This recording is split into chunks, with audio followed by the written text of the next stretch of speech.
You're listening to The World at 8 with Lynn Mozart.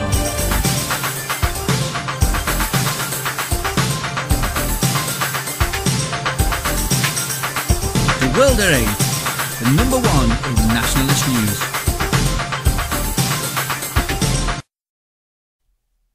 Highlights of the news today, Monday the 13th of May. Islamic Community Alliance Against Sexual Exploitation. Baroness Warsi, no it's not racist. Malmström, EU must be attractive place for migrants. Cash-strapped France turns reform focus to pensions. Turkey worried about rising xenophobia in Europe. Dubai, woman gets 8 months for being raped. Game-changing Russian missiles already in Syria. Thought for the day, who believes this crap? And finally, how old is this doggy?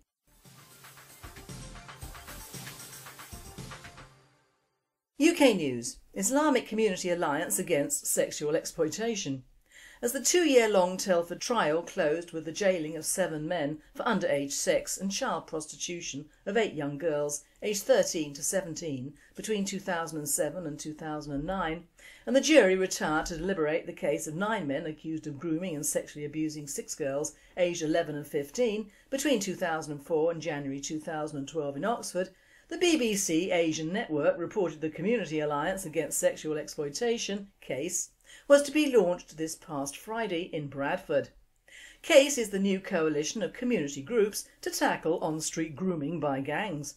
It's being given expert guidance by the National Association for People Abused in Childhood and Victim Support, and is being led by the Islamic Society of Britain and anti-racism campaign group Hope Not Hate, with the aim of mobilising campaigns against grooming, producing training material for faith leaders and creating local groups to work on tackling street grooming in areas where it is a problem. Nick Lowles of Hope Not Hate says it's vital that there is an open and honest discussion and that groups like the EDL, BNP and their hate-fuelled friends should not be the ones left to exploit this issue and spread mistruths. Julie Siddiqui, Islamic Society of Britain, is quoted as saying, "This particular behaviour and way of going about it does seem to be related to people of a certain background. We cannot keep reading about these cases for the next 5 or 10 years. Doing nothing is not an option." Alias Kamani, director of Street, "Sexual predators come from all backgrounds and all sections of society, and they're actually very sophisticated about identifying any child, boy or girl who is vulnerable. That's why we need to be vigilant about not creating stereotypes around just Pakistani men or just white girls in the care system, because that detracts from us being much more aware of the bigger picture." The BBC reports that CAASE also has the backing from the Muslim Council of Britain, Muslim Youth Helpline, Christian Muslim Forum, City Sikhs and the Church of England. Baroness Warsi, no it's not racist. Immigration is one of the biggest political issues of our time, yet for too long we weren't allowed to discuss it for fear of being labelled racist. Gillian Duffy and thousands like her were deemed narrow-minded for questioning Labour's mass immigration policy, a policy that saw 2.2 million migrants arrive during Labour's 13-year rule. Baroness Warsi received a full-page spread in the Mail on Sunday to bemoan Labour's past immigration policy, to tout her background and heritage and proclaim that the Conservatives had the answer to our immigration woes. She even takes up the nationalist voice when she says, in fact it was also a politically motivated ploy to change the makeup of Britain. Cutting the numbers of immigrants has nothing to do with race, but to do with the pressure on services such as schools, hospitals and housing.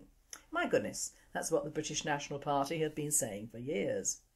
She would have us believe that the backlash of far-right extremism that foments because of this underlying current of anxiety is directed at people like my children simply because they are not white. Well, she's wrong. It has nothing to do with the colour of the skin. That argument is down to the successive Labour and Conservative governments and media who seek to demonise the so-called far right with statements like simply because they are not white. In the next breath she speaks of the challenges facing small villages on the outskirts of Wakefield, who suddenly found themselves the unwilling hosts of large and traumatised communities fleeing war zones, where those people who are struggling at the bottom of the end of the social sphere and struggling with schools, jobs and access to good health care are themselves from minority ethnic backgrounds. They're not immigrants but second or third generation Bangladeshi, Somali or Pakistani. The World at 8 writer comments, And it's okay for her to be concerned about the Bangladeshi, Somali or Pakistani who are suffering because of failed immigration policies, but it's not okay for British National Party members to be concerned over the issues facing all the people in Britain. Oh yes, that does mean those with a British heritage stretching back centuries who happen to be white Europeans, not just brown Asians or black Africans. This is from the woman who in June 2012 split the coalition government as she attacked the government's plan to curb immigration over the introduction of a minimal earning threshold for migrants to bring their spouse to the UK, calling the $40,000 a year earning threshold racist and warning that such a policy would amount to a whites-only entry rule, with family members living in the Punjab having no chance of getting into this country. This is the same woman who went on against government policy in April to address an event staged by the Federation of Students of Islamic Societies in March after it was her cabinet colleagues, Theresa May, the Home Secretary, and Nick Clegg, the Deputy Prime Minister, for FOSS's failure to fully challenge terrorist and extremist ideology.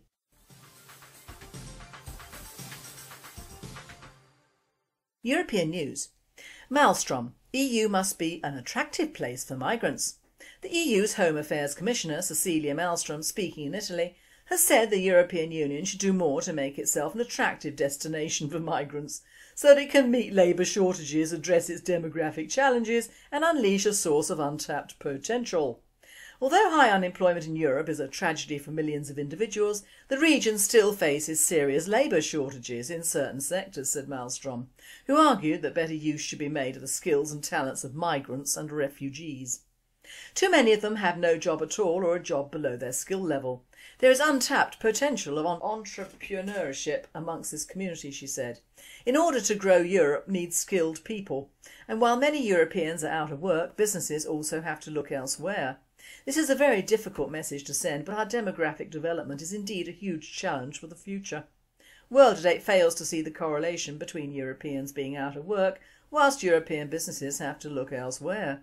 Why not put the Europeans back into the jobs that the employers would have given to foreigners? It's just diversity speaking by any other name. Cash-strapped France turns reform focus to pensions.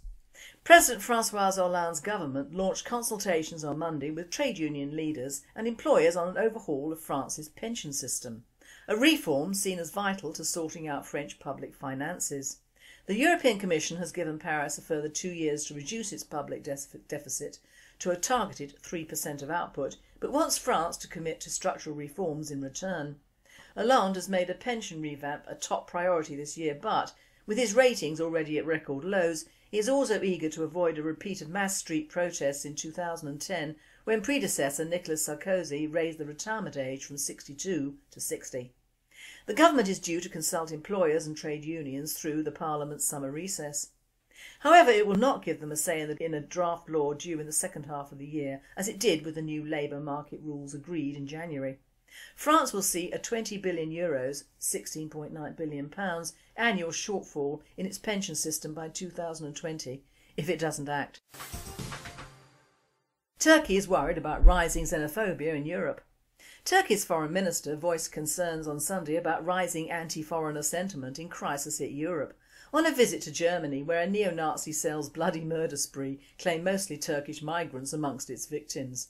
We, as Turkey, are concerned with rising xenophobia and right-wing sentiments after the economic crisis in Europe, said Ahmet Davutoglu, who had met relatives of those killed by the self-styled National Socialist Underground earlier on his trip.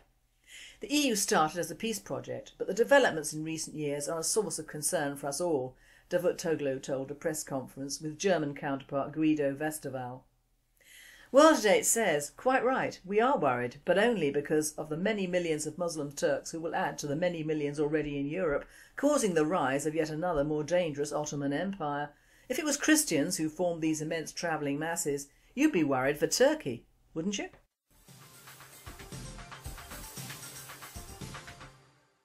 World News. Dubai. Woman gets 8 months for being raped.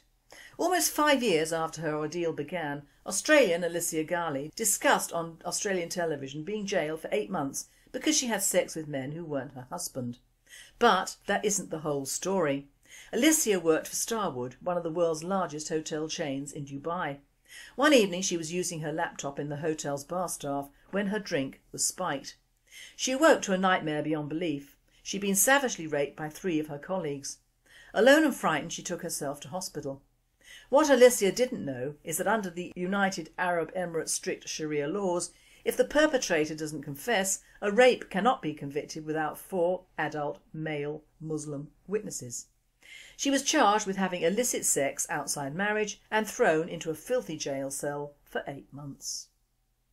World Date states, "This is disgusting and you'll note not published in our Daily Mail alongside the subject of Warsi and her pretensions. This is Islam on home ground and we don't want any form of it over here, period." Game-changing Russian missiles already in Syria.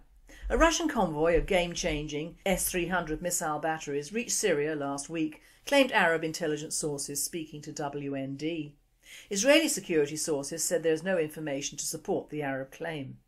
The information comes as the Wall Street Journal and the New York Times reported Israel relayed a message to the Obama administration describing as imminent a Russian deal to sell the advanced anti-aircraft missile systems to Syria. The S-300 missile batteries are able to intercept manned aircraft and guided missiles. White House spokesman Jay Carney told reporters aboard Air Force One en route to Texas the administration is aware of the reports and is disappointed in Russia's continued support of the Syrian regime. World Date says, "Good for the Russians, although not a good move for the West, who are still busy trying to support and fund the rebel Islamic terrorists against what is in effect their own people and have voted in government. These people turn on the wind, don't they?"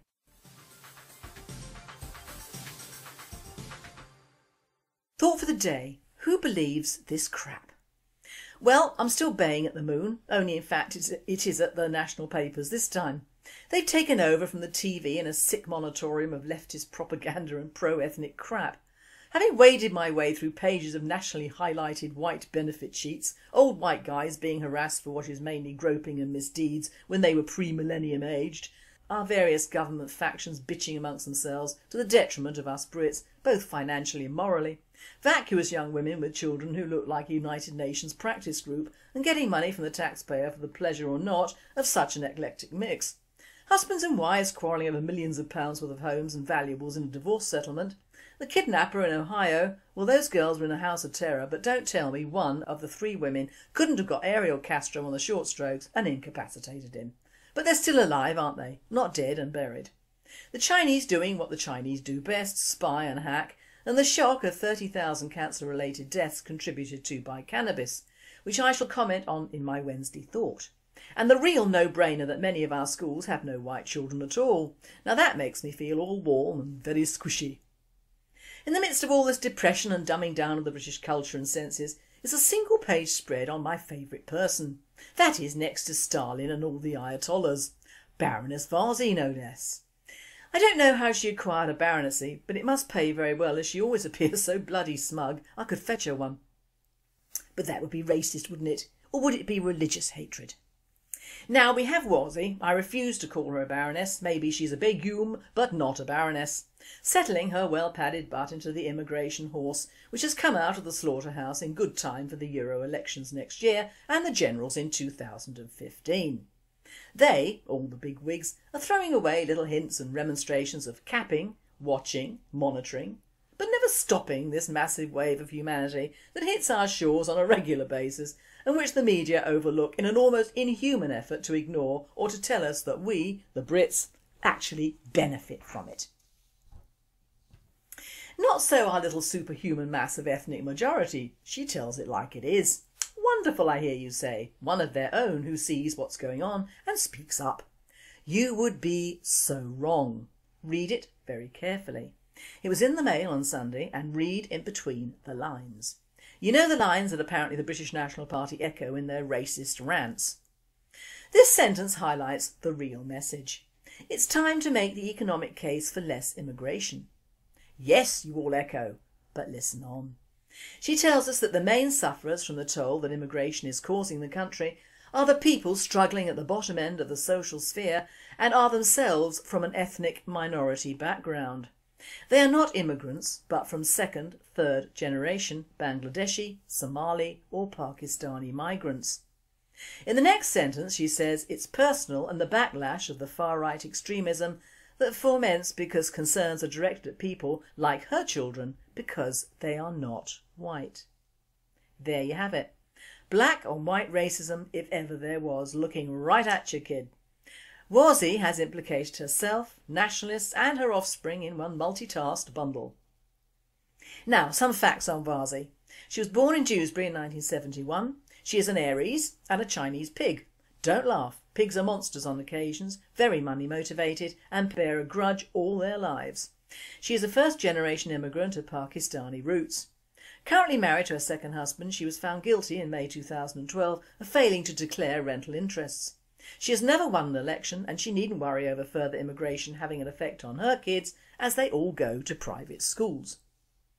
Even if you are only half on the ball, you'll see that the poor immigrants she has highlighted are mostly, if not all, from the Muslim communities in this country and cover all shades of colour. If you're a Muslim, just like a Christian or a Jew, you can be any colour. Religion doesn't notice colour, just creed. So how can the far right, as she says, make it a racist issue? Also, it must be noted, she hasn't mentioned the Christian Asians, the Buddhists, the Sikhs, the Hindus and the wealth of other religions that nowadays abound. Just her religion, Islam, is brought to the front.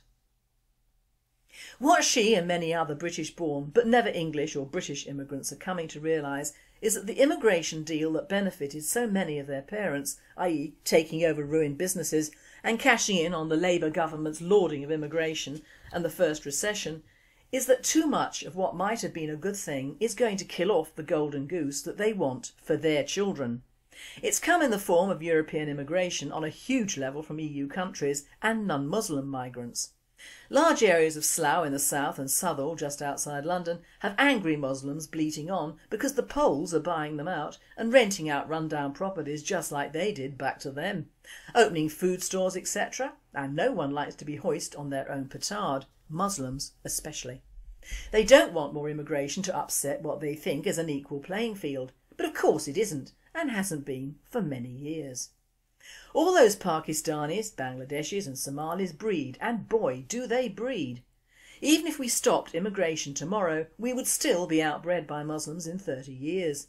So it would suit Warsi and her kith and kin if immigration were stopped from Europe tomorrow, because there would be at least some jobs and land left for their children, not ours. This woman is not speaking for the great British public, but for her and hers. You'll note I'm speaking of Islam, not race. When are the public and establishment going to realise the two do not necessarily merge? It can be no mistake that this article has been published around the same time that a new initiative from the Muslim community has taken root, that of CAASE, which is the new coalition of community groups to tackle on-street grooming by gangs. Note the old term of on-street grooming by gangs, as opposed to the correct title of sexual grooming of underage girls by Muslim males, which is why the few cases which have been tried have been very underreported. Let's face it, most of these sexual grooming cases have occurred up north. Even the Oxford case which has been heard was operated by Muslims from northern Muslim communities who travelled down south and followed the girls in an almost pre-arranged scenario from their care homes. The whole thing stank, and it stank under the noses of most of these hypocrites and their new initiative, and of course the good Begun Warsi. I'm just reading a little bit of this better late than never to cover our butts prose, and as a nationalist and pro-fan persona, it makes me almost vomit. I quote, "It is being given expert guidance by the National Association for People Abused in Childhood and Victim Support, and is being led by the Islamic Society of Britain, an anti-racism campaign group Hope Not Hate, with the aim of mobilising campaigns against grooming, producing training material for faith leaders and creating local groups to work on tackling street grooming in areas where there is a problem. Nick Knowles of Hope Not Hate says it's vital there is open and honest discussion and that groups like the EDL, BNP and their hate-fueled friends should not be the ones left to exploit the issue and spread mistruths. Julie Siddiqui, Islamic Society of Britain, is quoted as saying this particular behaviour and way of going about it does seem to be related to people of a certain background. We can't keep reading about these cases for the next 5 or 10 years. Doing nothing is not an option.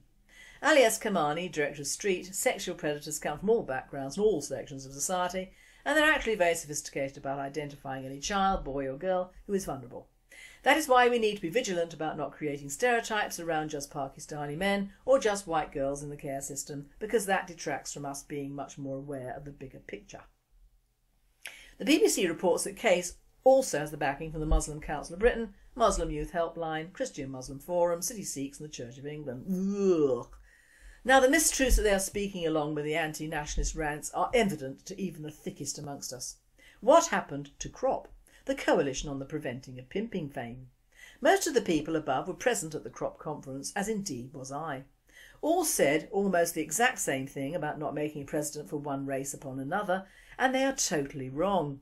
This particular form of grooming is a religious hate crime against non-Muslim females, not a racial one, and all tout the BBC as racist idiots. Well, it would seem to me that they doth protest too much, and to make another initiative when an original one of deporting those men and all their relations when found guilty seems a much better way of dealing with it than messing around with committees formed of the very people who have condoned it over the last 30 odd years. Also, lumping it all together with gangs and street grooming is wrong, as this particular form of sexual abuse isn't done by itinerant mixed race gangs or indeed on the streets or on girls who parade the streets. They form another story entirely, and one which doesn't impinge on the Muslim communities, of course.